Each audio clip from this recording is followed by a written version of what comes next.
தினம்தோறும் விளக்கேற்ற நல்ல எண்ணெய் இதயம் நல்லெண்ணெய்.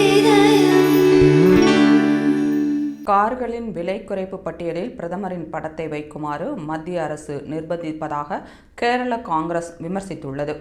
அடுத்த தலைமுறைக்கான ஜிஎஸ்டி சீர்திருத்தம் என்ற பெயரில் 391 பொருட்களில் ஜிஎஸ்டி அடுக்குகளை குறைத்தும் 12, 28 ஆகிய அடுக்குகளை நீக்கியும் மத்திய அரசு அறிவித்தது.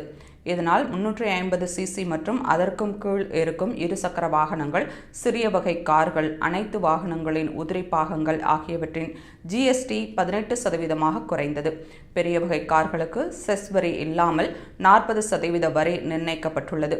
இந்நிலையில் ஜிஎஸ்டி குறைப்புக்கு முன்னதாக இருந்த விலை பட்டியலையும் போஸ்டர் வடிவில் வாகன ஷோரூம்களில் வைக்க வேண்டும் என்றும் அதில் பிரதமர் மோடியின் படம் இருக்க வேண்டும் எனவும் இந்திய ஆட்டோமொபைல் உற்பத்தியாளர் சங்கத்திற்கு கனரக தொழில்துறை அமைச்சகம் வலியுறுத்தியதாக பிசினஸ் ஸ்டாண்டர்ட்ஸ் செய்தி வெளியிட்டது.